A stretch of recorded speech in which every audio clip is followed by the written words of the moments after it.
get started. So first off, thanks everybody for joining, taking time out of busy week. Especially we're already seeing things ramp up towards end of year. I know it's crazy, but it's happening. So just really appreciate it. I'm Bryan Casler, Vice President of Strategy at Foresight Studios, and I'm joined by Thelma, production and design consultant from Fresh Eyes Digital, and Caitlin from KB Digital as well. Um, we're all working with nonprofits, and this topic of AI has thrust itself upon us. And as professionals, as thought leaders, we've had to kind of explore what that means for us and what it means for our clients. So I want to just start with these introductions, and I'd love Thelma if you could go first, and then we could get into the first conversational topic we're going to have. Sounds great. Thanks, Brian. Hi, everybody. Oh my goodness, 50 of you in the room. My name is Thelma Andree. I use she, her pronouns. I am joining you live from Oakland, California. I think I'm the only one here from the West Coast. So still morning here. I'm a designer and a creative digital marketing consultant who has spent over a decade working with almost exclusively nonprofit organizations. I started my career as a graphic designer, but like many of us, I think that other duties as assigned bullet point became really, really important in my job and in my career. So I've done a little bit of email marketing and running social media, running websites, digital fundraising, marketing operations. Honestly, the list could probably go on. But my favorite part of doing all of that, like creative and techie thing, is just being able to make those systems and creative processes feel more approachable and more efficient for my nonprofit clients. So we can just get back to focusing on the things that really matter. In this case, like the mission. Most recently, like Brian said, I was a production and design director at Fresh Ice Digital. It's probably where you probably know me from. But hot off the presses, I am launching my own solo practice probably in the next month or so. It's already picking up. It's really wild. So you can find more at andthelmacreates.com. But my goal is the same as it always has been, which is just to help mission-driven nonprofits and organizations and teams bring their campaigns to life, and just make their jobs a little bit easier. So that's me. It's awesome. Thanks, Selma. Love that domain too. I'm kind of a vanity domain snob, so good taste. You got flavor with that one. That one's Oh, thank great. you. Thank you. All right, Caitlin, passing it over to you. Hi, everybody. I'm Caitlin Bond. I'm here live from Maryland, Rockville, Maryland, just outside of DC. So Brian and I aren't too far from each other. I started my consultancy about 7 years ago after I had my daughter. I help nonprofits with email marketing and specifically fundraising with email marketing and also just making an impact using email. Before that, though, I did work in-house at a nonprofit here in Maryland. And that's where I wore a lot of hats, similar to Thelma, and learned about my passion for email marketing. It just was the one channel that I find is not paid. You own it, and you have ownership over communicating with people, and also there's a pretty high ROI. So email has been my main focus the last 7 years of my consultancy. And I'm excited to talk more about how we can use AI to empower you to do more for your nonprofit.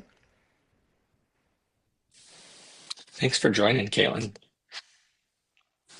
I'll keep my introduction brief. Bryan Casler, Vice President of Strategy at Foresight Studios.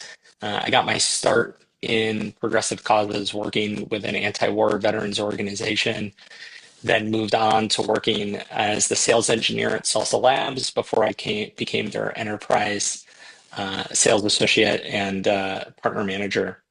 What I realized is I loved working with those nonprofits and their causes. And when you're in the sales side, unfortunately, once the sale is made, that's kind of the end of the relationship in a lot of ways, especially at a SaaS company. So when I started to look elsewhere, I realized that I wanted to put down my roots with an organization or a company that would allow me to work with those nonprofits and their causes for the long haul and really develop campaigns, strategies, and technologies that service them, their supporters, and everybody in between. So, as the vice president of strategy at Foresight, one of the things I love is I sit at that nexus between business needs and technology, helping figure out how to overcome technical roadblocks in the everyday. And so, a lot of our work is focused on fundraising, working with engaging networks, working with websites, thinking about how AI can empower these campaigns and these staff members. And it's a lot of fun because I get to put on my creative hat, but I'm very much supported by the rest of the team here. One of the things I say is like I get to talk about ideas, but it's really the rest of the team that are the ones who make it happen. So hopefully, if you come, and we'll talk later about some upcoming events that are happening. If you come or participate in those, hopefully you can meet some more of the folks at Foresight. So I'm going to jump off. We're not going to be stuck in slide hell. Some presentations are. This is be a real casual conversation. We've got three primary topics we're going to talk about. We have time at the end for questions and answers, so please start dropping your questions in chat. But there is one thing I want to share, which is go ahead and pull up your web browser and go to foresightstudios.com/poll. This is going to redirect you to a poll that you can take, and it's literally just a temperature check. All we're asking right now is how do you feel about AI right now? And we made it so you can pick all of them because it's complicated. You know, you could both feel empowered and like you're being replaced. Like that's a totally valid, that is totally valid feeling to be having.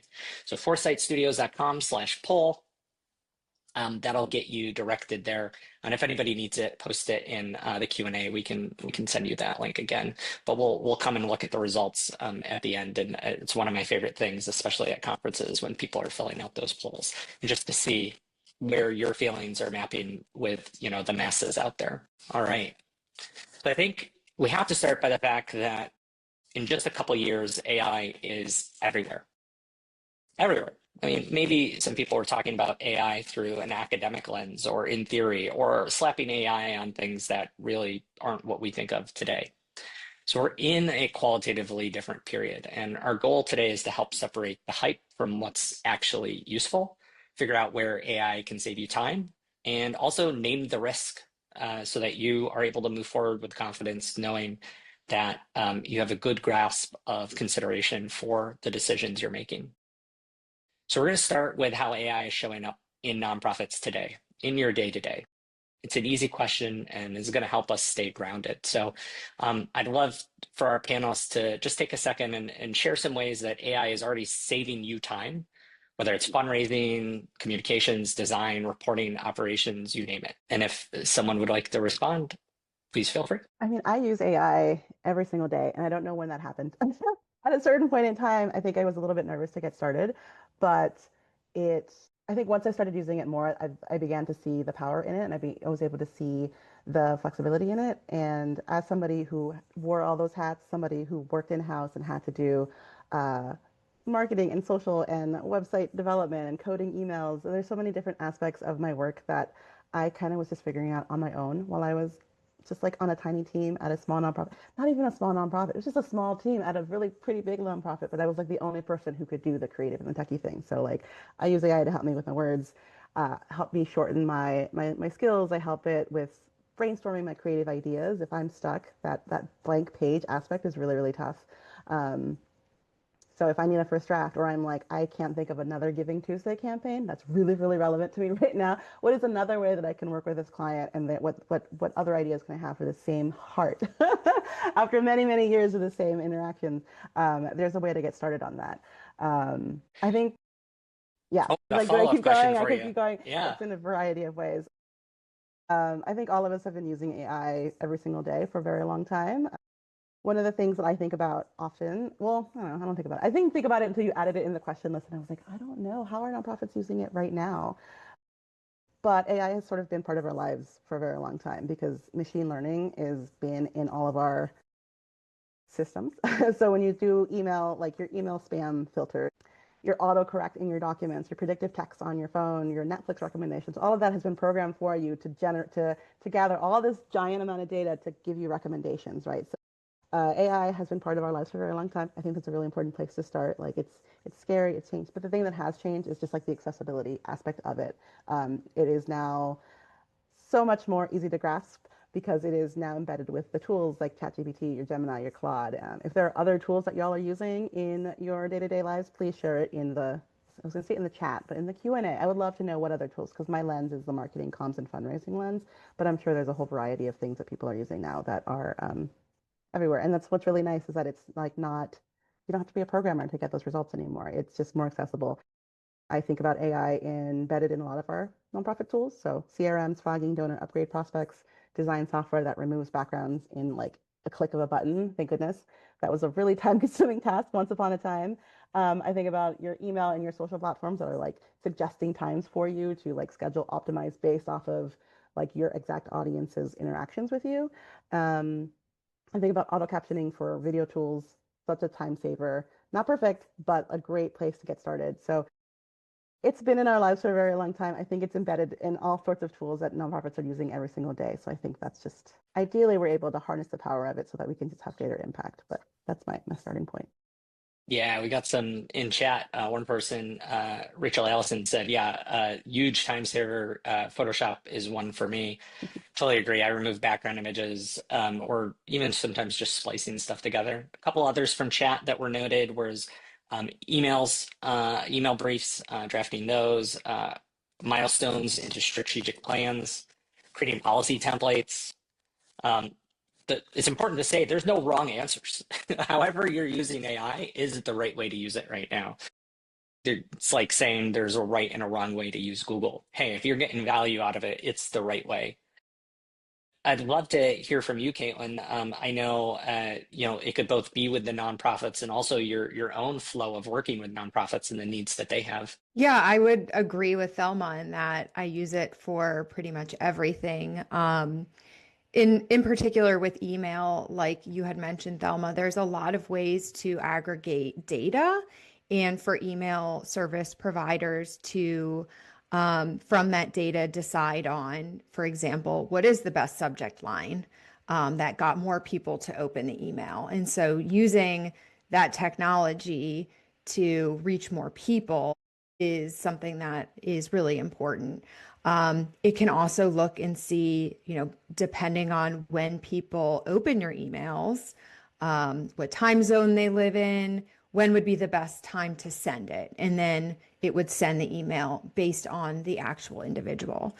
Talking about segmentation and personalization, we know that using segmentation and personalization, especially in email, any way you can personalize your communications to the person on the other side, is going to increase, your impact, but also increase the amount of funds that are raised. Or maybe a person will actually donate based off of the fact that you know their journey, you know who they are, and you are showing them that you know them.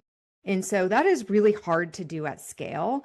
I mean, as fundraisers and anybody who is within the nonprofit space, you're trying to meet with people and make an impact, whether it be through your programs or your fundraising, like major gifts and that kind of thing.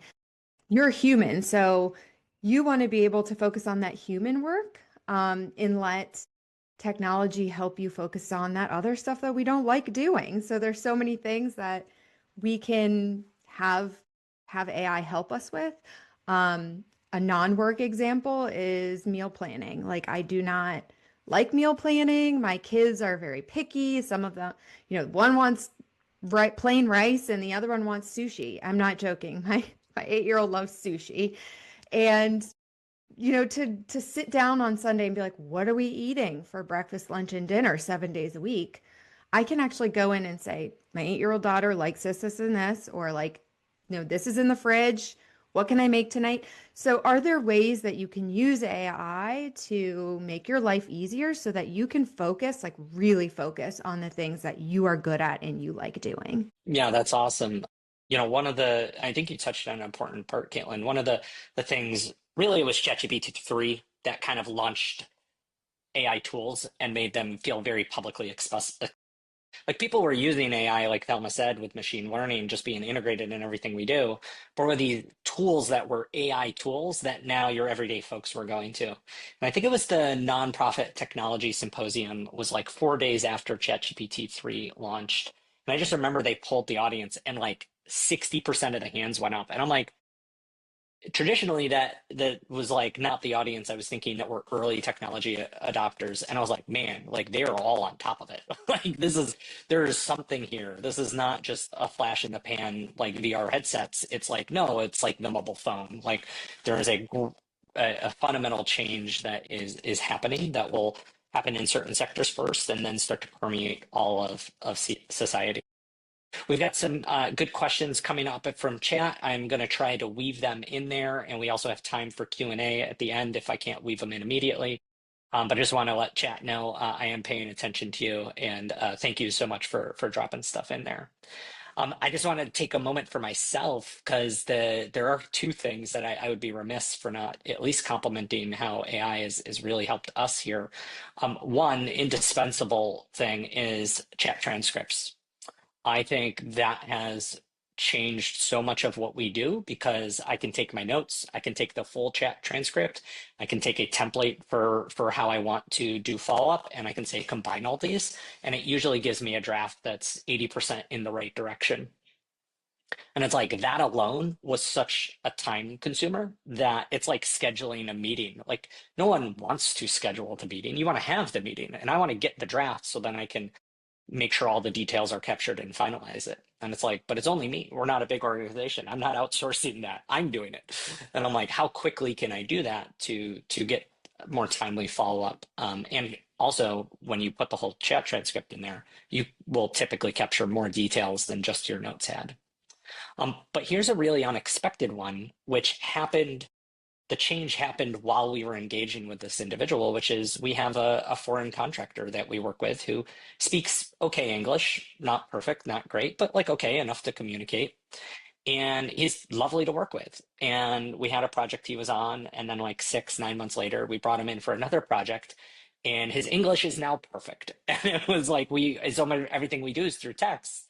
And I was like, oh, like he's using AI to help take what he was already writing and just bring it a little bit more to answer for the peculiarities of American English. And I was like, of course, but like, look, here it's happening. And he didn't have to say it. Like, it's obvious unless he dedicated the last 9 months of his life to it. But I was like, wow, that's so meaningful because it is going to do that for other people in different situations, whether it's someone traveling or working. Some of our organizations are international and have foreign coworkers, and maybe their grasp of English isn't as strong as it could be. AI can help them to communicate more effectively, or at least that is the hope. All right, that was lovely. We're going to go on to our second question, which centers on this idea of empowerment versus replacement.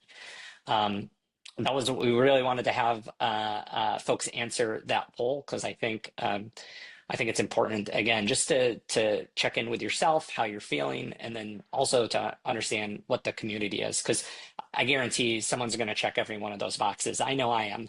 I feel empowered. I feel a little bit replaced in certain parts of my life. I feel that it's complicated, and my feelings change day to day. So we'll take a look at that poll here in a second.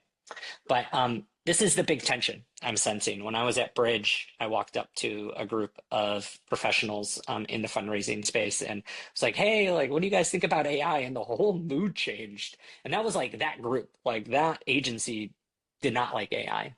I go to other ones and they're like, it's awesome. Oh my God, it's saved me so much time. And I'm like, how different can this be? Like we're still there, and there's this huge tension about what it means for each person and what it means for each company and organization. So I guess the question I want to pose is around, how is AI going to help people free up their time to do higher value work, or is it gonna cut roles? Is it a little bit of both? Um, and really through that lens, like what are the skills and qualities that are always going to require a human touch for nonprofits? And I'll pass that back to our panelists to run with Yeah. for a few minutes. Yeah, it's so fascinating to hear that there was like such a strong divide in person. I feel like when I bring it up, when I go to my little AFP networking happy hours or like my N10 events here in the Bay Area, I feel generally people are really receptive of it. They're curious. Maybe they haven't dived into it quite yet, but they're just like, oh, how are you? It feels really friendly to me, but you just haven't talking to the right people. I like this question a lot because I think it lets us, or lets me sit down with this idea that like nonprofit work, I think is really human at its core. So I feel that nonprofit work is all about the people, it's all about the community, and it's really big on trust. I know that AI can help us with subject lines. It can help clean up spreadsheets, help us with our data. It can remind us, like, hey, you haven't checked in with this donor in a long time. Like, there's a lot of ways that we can use it to be more efficient and be more effective. But I don't think, and maybe this will change one day, but at this point in time, I don't believe that like AI will be able to. I mean, it doesn't understand the weight of like the stories that your clients are sharing with you that you are then sharing with your audiences. It doesn't understand the dignity and the respect that might be necessary to share those stories widely. And it can't build those long-term relationships that is so required and so important in the work that we do. I think nonprofit work is really much, it's really built on empathy and creativity and lived experiences. And again, trust. That's like the big one that keeps coming up for me. And those are just not things that you can automate. So use AI to make yourself more efficient and help you share more widely, help you optimize for different channels. Because who has time to write? At least I didn't have time, or I don't have time currently to like write a long blog post and then also write the same thing that's going to work for Google and be really good for the robots to crawl, but also for social media for each of the different channels, and then also do a newsletter version. Like there's so many ways you can uh, optimize with it and make yourself more efficient. But ultimately, that human judgment is going to be is still really, really necessary so that you can make sure that the way that you communicate with your audiences, your supporters, who you've gained through a lot of intentional work, remains genuine and mission aligned. And it's just, you're not breaking. Yeah, you're just not, yeah, you're keeping that reputation, you're keeping that trust building. It's really hard to call yourself back up once you have broken trust. So I think it's just really important to just that human element, that final human review, I think will be really important. So AI support system, not a substitute, in my opinion, just because the nature of our work, Yeah. it's so different from corporate work. You're not selling a product or a service. Trust is really important, and people don't know how to feel about AI. It's very valuable. I have another presentation I'm going to do on like how to use AI to capture your voice, which is Mm, even getting closer to like yeah. an uncomfortable territory that exists for a lot of folks. But yeah, I think about that because if something goes wrong with AI, someone's going to be held accountable. It's not the like, it's the dog ate my homework. Like, okay, but you used it. Like you produced this. Like, were you using it responsibly? Did you check what it wrote? There is a human that needs to be in the loop for anything AI is producing, especially for nonprofits, especially for something that's external facing, which is why I think we see a lot of folks doing things for themselves or internal tools because the risks are lower right now. While all of these things are unknown, it's very easy to be like, one thing I use AI for is to write me Excel formulas or write regex. Like, could I muddle my way through that? Sure. But if you could just snap a finger and say AI will do that for the rest of your life and you don't need to have that skill, I would take that in a minute. It's not a skill Hmm. that I'm really Hmm. excited to have. It was one I had to develop to work in these tools and platforms. Mhm. But I will gladly give it over, just like scheduling I gave to Calendly. Like, hey, you want to help me schedule meetings? Like, sure. Those are real easy because there's never going to be this issue of kind of responsibility or trust or accountability. Caitlin, I'd love to kind of pass it back to you. I think about there's just an anxiety with AI. Like it's a feeling, it's a vibe check that is, as was said earlier, like it is warranted. There is no wrong feelings right now. But how do you think organizations can navigate this? How can they do this both at an organization level, at a staff level? What are your thoughts? Yeah, I think first things first is we all need to agree that we're not experts and we're all trying to figure this thing out together. Like nobody really knows, what they're doing. It's still very new. There's still a lot of testing happening. So let's just all agree that we're figuring it out and we're figuring it out together. And that's why you're here today, right? So you're all here today. You're doing the right thing. You're trying to educate yourself, figure out, how can this work for you? What are the things that you need to be prepared for? What kind of guardrails do you need to maybe set up to make sure that staff members that are using AI are sharing private PII information about your donors or your beneficiaries? Like, we just want to make sure that one, that we have a culture that we're talking about it and we're educating ourselves and we're encouraging and openly discussing how we're using AI. But then also make sure that before you adopt AI, you should involve your staff in setting some guardrails, including discussions on data privacy, ethical considerations, because I'm worried that if people just rush into it or everyone's using their own tool and we're not talking about it, then like you said, trust is going to be eroded. And we know that trust is at an all-time low for nonprofits already. And so we need to really establish some strategic recommendations and procedures and make sure that we're talking about it with our staff so that they know what can they do, what can't they do, what should they be aware of. Like, let's talk about it and let's not all pretend like we're not using it when we are. And I know that some organizations are, I actually have a friend who said their organization said, you're not allowed to use it. And they're, watching you to make sure you're not using it. If they have, if an email gets sent or something gets sent that uses AI, they actually are putting it back into AI to figure out, did AI write it? So, I mean, like, let's all just be open and transparent and try to figure out how can this work for us. Yeah, that's been my experience as well. I think they call it shadow tech, right? It's like the technology that people use that like organizationally they don't know about. And it's always going to be there. Maybe it's like, hey, my organization says use Outlook, and you're like, I hate Outlook. Like, I got this other, or vice versa. Some people love Outlook.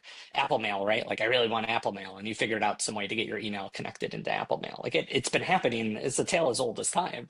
Mhm. Now it's just AI.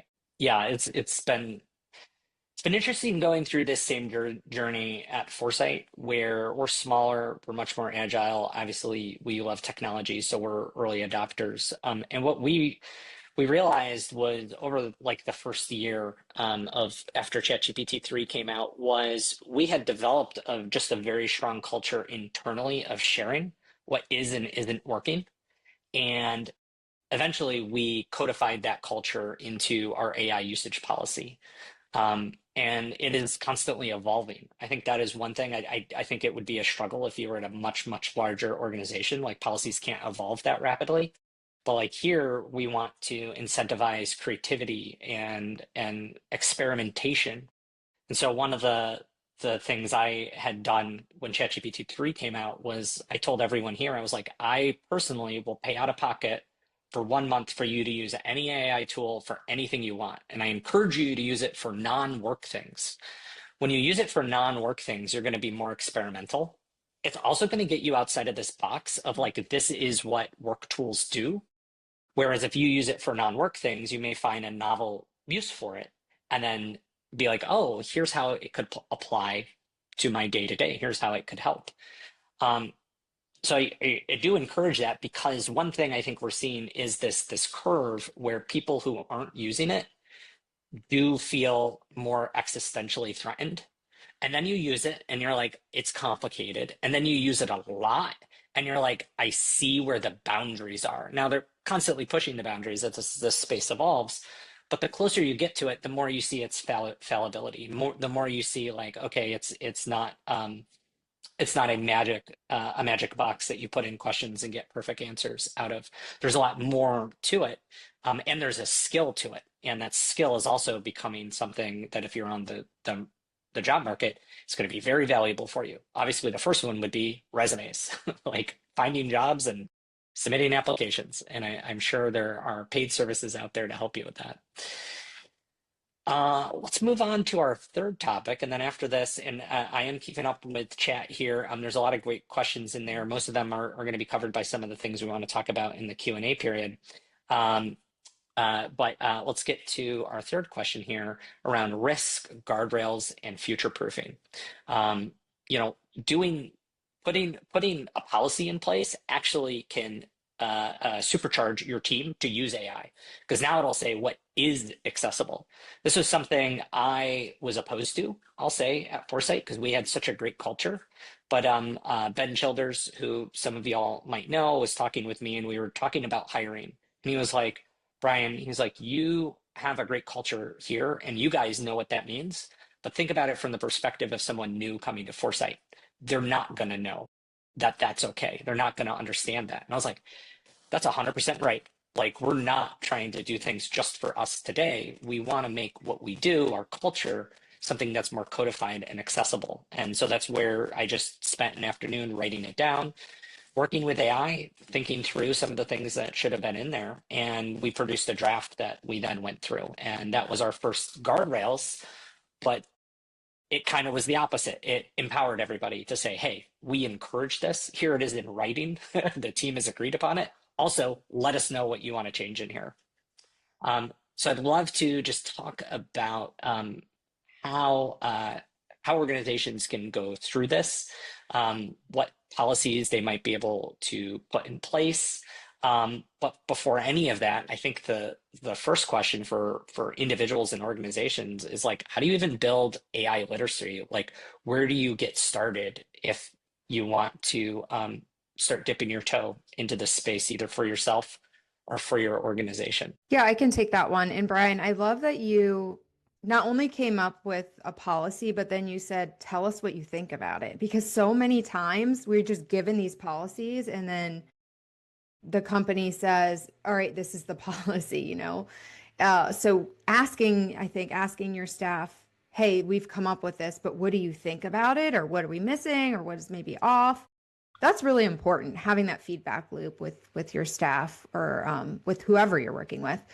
But I think like a simple step for people is just to try it. So this is a funny story, but my dad, he owns, and this is also ironic, he owns a direct mail production agency, which is the exact opposite of what I do. But he's working on some documents, HR documents for the business, and he sometimes comes to me and is like, "Hey, can you help me do this?"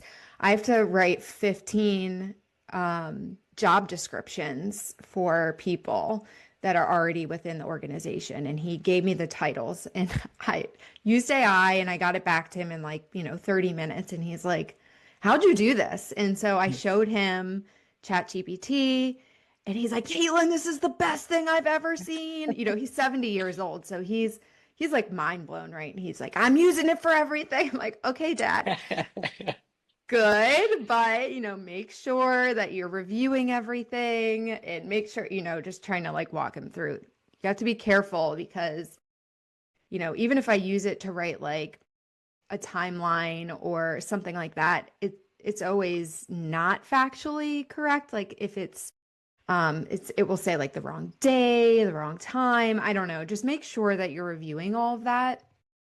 But start with something that's low stakes, right? Like you said, maybe trying it for something that's outside of work, but also just generating ideas for campaigns, drafting timelines, that kind of stuff. It can save you so much time. So just try it at something that, is maybe not yet public facing, but could help you with your internal process.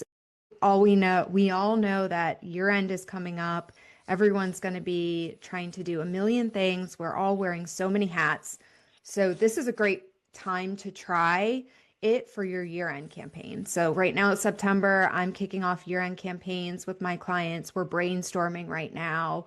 What are the themes? What are the goals? What audiences do we want to reach?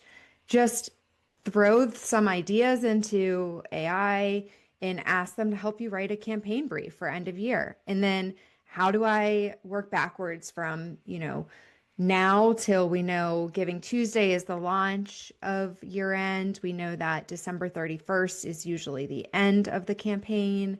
So using these dates, can you suggest a timeline of a campaign with, using social, email, paid advertising, and you will be so surprised what it spits out. And it won't be perfect, but it will get you started. And I feel like that's the hardest part. Yeah, that's I think getting you got to figure out how to get started, which is why the using it for personal use is like the easy one because there's no risk there. There's low risk there. For example, every time I get sick, like I'm just like, what does ChatGPT think I have? And I'm like, put in like these are my symptoms. And there was at the end of last year, I kept getting sick. It was like I think I was around people with kids, and like I don't have kids, so they're just little germ bombs. And every time I'd hang out with family or coworkers with kids, I'm like, and a week later I'm sick. And I remember like this one time I asked, I was like, I'm just getting sick all the time. And it was like ChatGPT has a memory. So it will try to remember like previous conversations and pull facts from it. And it was like, yeah, you've been sick 3 times in the last 2 months. And I was like, Oh, I thought it was only two. And I was like, which three? And I was like, I forgot that one. And it was like, oh, this is really helpful. Like literally I was like, I'm gonna schedule an appointment with my doctor and I just want to get all my facts in a row so I can talk with them. And it helped me rather than like, oh, every time I get sick, I'm gonna write it down in a Google Doc or add it to a Google Calendar or whatever it is. And I was like, hey, this thing I'm already doing now is able to enrich my future conversations with things I might have forgotten, which I thought was like I was like a little wow moment. I was like, oh, thanks, ChatGPT. A little creeped out, but also very helpful.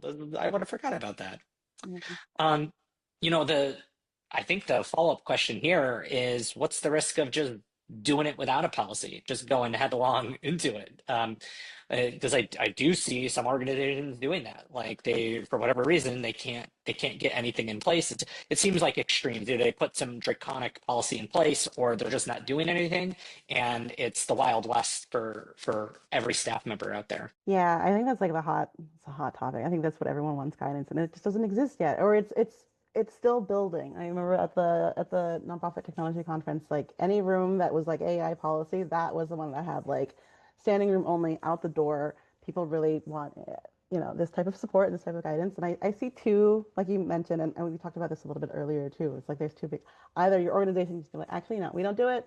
That's fine. I think you can be like, all right, hard stop. We don't do AI. If that's the direction that your organization wants to take, I mean, I could see the reasoning behind that, and I think that's totally valid. But I do think that risk losing, like, you lose opportunities that could save staff time. And I don't know about y'all, but like, I know that like there's like a crisis of burnout in nonprofits. I've been burnt out from previous nonprofit roles. I feel like you lose that opportunity to potentially help your staff and be more impactful with your mission work. I also think that the rest of the world will continue moving on without you.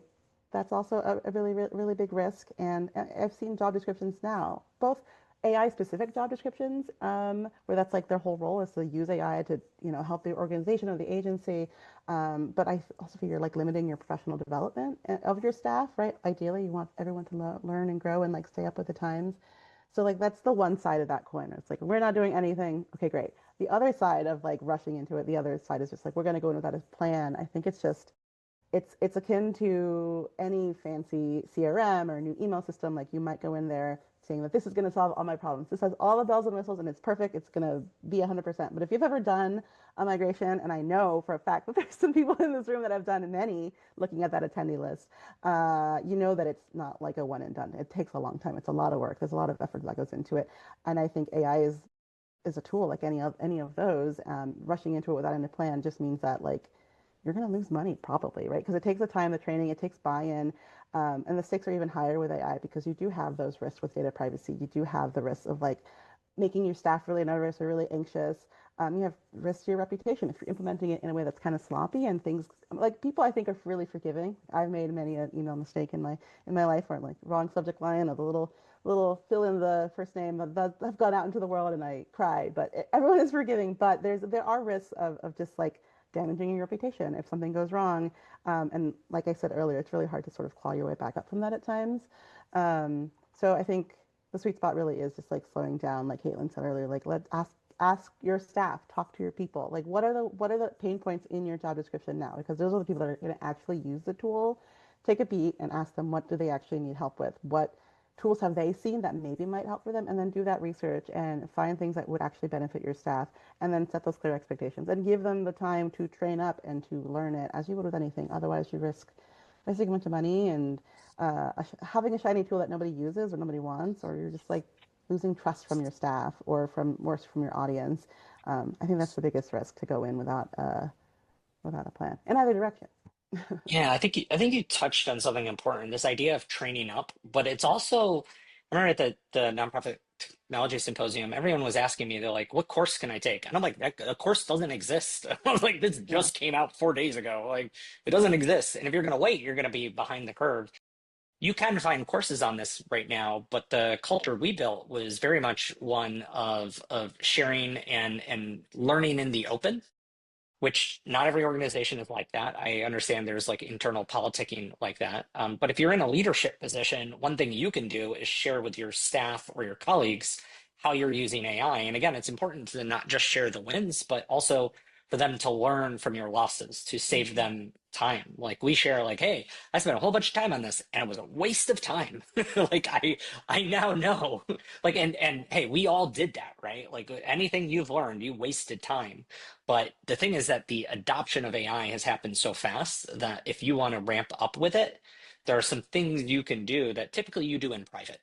And a way to do it and to get organizational buy-in or just buy-in on your team is to learn in the open. And it could be like, hey, like we all agree AI is great for this thing, but it makes us feel uncomfortable writing email copy when it's coming from our executive director. Like that's something I still want to have 100% control over. And that could just be a little policy that you and your team have. It doesn't have to come down from on high. I think the big risk for me is like if you just start doing something and you crash into a wall, like everybody is a little forgiving, but you crash head on into a wall, like what is the policy that's going to be in place then? Like something super embarrassing, you know? And it's like, hey, it's going to be the worst policy. So it's not like, hey, you took this risk and it's one step back. It's 10 steps back. So like getting in a policy before you smash head first into a wall, I think does a little bit to shape what then happens if in that unfortunate circumstance you find yourself there. Caitlin, yeah, I'd love to hear your thoughts on this as well. I don't really have anything to add. I think you hit the nail on the head. Um, and the one thing that I do want to bring up that Thelma mentioned was burnout. I feel like Mm. I am seeing that more and more in the nonprofit space. We're doing really important work. We're trying to change the world, and people are burning out because they're trying to do too much, and the emotional impact of the work is so deep. And so consider your people, and if this is a way that can make their jobs a little bit easier, even if it's just like writing an agenda or um, just starting a draft or a timeline or something like that. Um, are you holding them back from that? And are they going to then go to an organization that will allow them to use these tools? And they're going to use them anyway. People are going to use it anyways. One of my friends asked for my login the other day because the same friend where her organization said she can't use it. She said, "Can I use your login?" I'm like, "Okay, fine." So they're going to find ways around it anyway. So I don't know. I just think that um, adoption is probably the way to go. There was a question in chat about if we've signed up for enterprise tools. I'll say we had again, this applies to Foresight. We had that conversation internally because a bunch of us are using tools. But what we all agreed is that all of us are very tool fluid in terms of like we try new things, and if it's better, we're using that.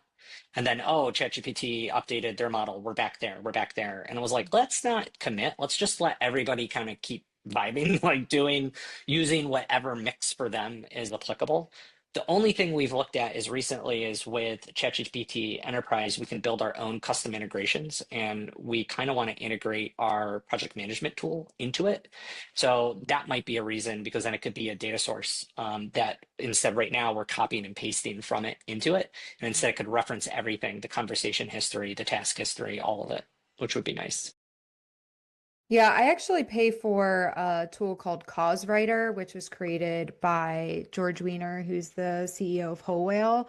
and it's created for nonprofits to use for email and social copy. It's trained based off of you send them your, your guide, your some examples of emails that have done really well, your voice and tone, and it learns it, and then it helps you with writing the emails. Um, and it's a really great tool. I feel like it's not as canned as like if you just went to Gemini.com. A lot of the words they use are red flags to me when I see them in emails or in social posts. So it's created just for that reason. And so I find that it's worth the investment. What's the name of that tool again? Because I love Whole Whale. Haven't heard of this tool before. Yeah, it's called causewriter.ai. So CAUSE writer.ai. Awesome, thanks. I am Yeah. going to check that out. I think everybody should. At least Whole Whale's name for me, their reputation precedes them on that, so it's probably pretty good. Yeah, and they have support where, I just talked to George himself and he updates it for me. And I'm like, this is so nice to have an Yes. actual human being on the other end when you need something or have a question. I, I'm going to send him this webinar. That's awesome.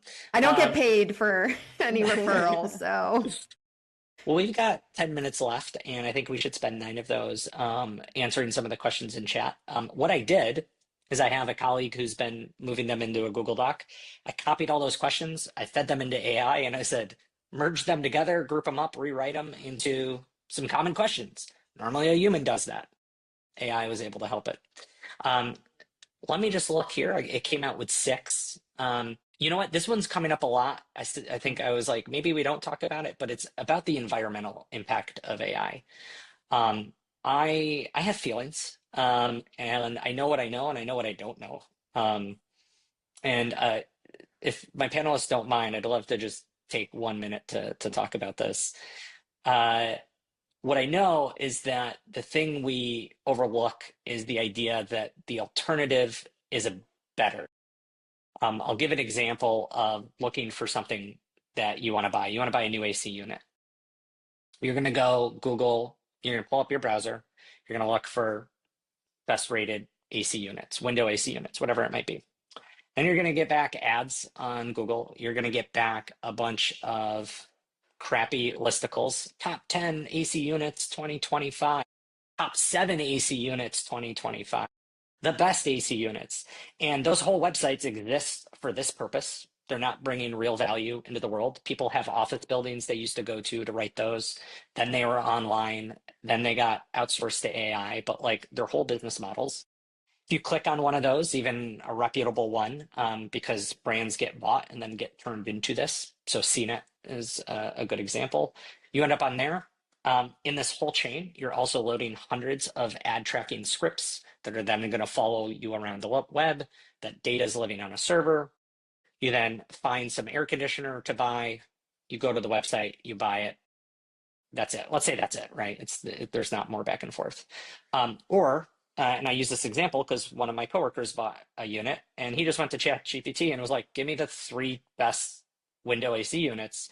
And I was like, here's 3. And he's like, I looked at number 1 and number 2 and I picked number 1 and it was over. How much energy did the AI take? I don't know. But what I know is we kind of gloss over the current mode of the way people engage with the internet. What I also know is that right now, AI isn't concerned about making money. They're okay losing money to gain users and eyeballs. And so energy efficiency is not a problem. Throw money at it. It will be a problem when they need to turn profitability. And you can literally think of the energy bill as a source of scaling. It's almost one to one. It's in the same way cooling is very tightly tied to the capabilities of compute. That's why when the NSA builds big, giant data centers, they keep uh, the information about how much water is needed to cool the facility secret, because it's one to one scaling. And the same is true with electricity. And I believe all the forces of capitalism, when they want to make that money, are going to try to drive down the cost of how much electricity it takes to do an AI request. Right now, that is not the concern. it is using, I think I saw 6% of the US energy grid is right now being used by AI. I'll pause there while I queue up another question. Thelma and Caitlin, feel free to add in your own thoughts to that. Yeah, I think it is tough. I think that the big challenge is that most of these companies do not disclose. Like, they disclose information about their environmental impact, but it's not like AI specific, and it is hard to gauge. I think some recent, like Google just released, I think, like their Gemini, like what does an average inference cost, and that down to like carbon and water, like, and I wrote it down because I don't know, right? So like that study found that their an average Gemini text prompt is about the same as watching TV for 9 seconds. Um, and that they were able to cut their emissions by 30 to 40% over the past year. So based on where they started with their big giant language learning models to this August, that's where they landed. There was like an MIT study that also did like just using open source models. Again, they found I think it was like 3 or 6 seconds of microwave usage for one typical inference, or just text-based search. It is tough. I feel like for me, I think I just try to be as intentional about the way that I use it. Like, is this search going to benefit my life or the clients that I serve, the missions that I serve? Or do I really need to like make a cartoon version of myself in like the style of Miyazaki, who would hate to have that with his artwork? Um, and if the answer is yes or no, like that's how I can gauge whether or not I'm going to move forward with it. But I do think, like Bryan said, that like as we are in this, like everyone is using it and they're adding it to everything against my will, it feels like it's gonna die down. Like it's gonna, I think, reach a point where it's like this is just a tool that we use every day, just much like a lot of the technology that we use. Like there is like this hype, and then it's just more normal. And there's also like a lot of possibilities with like we can use AI to make ourselves more efficient in terms of how we use energy, how we use. There's a lot of possibility there. So I don't know. Those are the types of things that I weigh about. I think we just do our best. Yeah, that's really interesting because it's not anything I think any of us are doing, but people they are using these ML and AI tools to look to optimize certain systems and functions for literal energy efficiency, not like the processing, but like energy grids Hmm. and one I saw recently was, routing. Like if you think about all the cars that drive because Google Maps routes you from A to B to C, whatever it might be. You have Uber, you have Lyft, you have all of these delivery services. If they can just get 0.5% better Yeah. at routing, like what is the environmental savings to just having slightly better routes because AI was able to help do predictive analysis or Hmm. smarter routing. Like, yeah, there's real impact there. We'll do one more question and then I will wrap up. And don't leave because it's kind of cool. We came up with a really fun next step that I want to share with you all. So let's see here. I think this is an interesting one. I'll tee this up. How do we protect supporter or patient data when using AI? And I'm going to say this also relates to how to use AI without internet.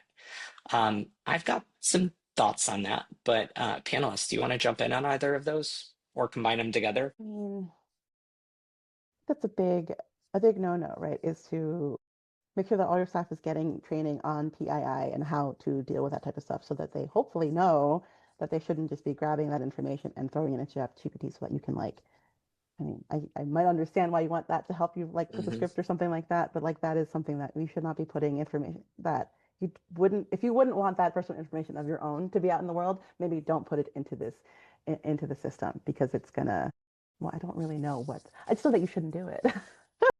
Yeah, Yeah. I was gonna say I'm not really sure what happens with it, but I just know it's a rule of thumb to not put any of that information in. I would say that there are probably tools out there that you can pay for that are more private. And so I would, if that's really important to you, I would look into that and just be very careful about the information that you're putting into AI.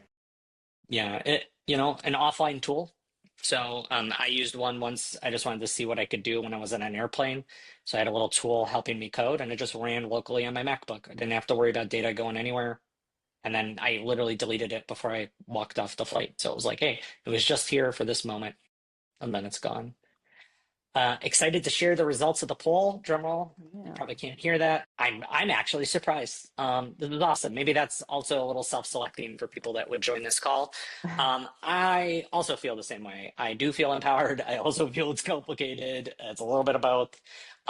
It really makes me wonder, like, what is the value I bring? So I don't feel like I'm being replaced, but there's certain things I'm giving up to AI willingly, like combining my notes. And there's other things where I'm like, okay, like I need to move on from this. Like I think AI is going to be able to do this. I don't need to be the gatekeeper to it. So this was exciting. Thank you for everyone who participated. I've got a few more links for you. So one is we wanted to try something different here, and Thelma, Caitlin, and I are going to be on LinkedIn after the call. And you go to foresightstudios.com/chat. That'll redirect you to the Foresight LinkedIn page. And our most recent post, we had it post during the call today, is a conversation starter. So we want to talk, we want to continue these conversations. I'll post the Q&A questions we didn't have time to answer there, but the real easy one is go in there and share the coolest thing you've done with AI. Go let us know what that is, and then also feel free to post other questions, and then be sure to follow Caitlin and Thelma as well. And then if you want our AI usage policy that we put together, it is public. And I just made a little short URL here, foresightstudios.com/AI. It's also linked to in our footer if you forget that, but definitely check it out. I'm going to pull this up, and I look forward to continuing the conversation with everybody there. Caitlin, Thelma, thank you both for joining me for an hour to have this conversation. It was much needed, and I feel better just for having it. Thank you. Thanks for having us. Yeah, absolutely. Thanks, Brian. And Caitlin. Nice to meet you virtually. Oh my gosh. Yeah, We've this was only engaged fun. on LinkedIn, so it's really cool. Bye, everyone. Bye.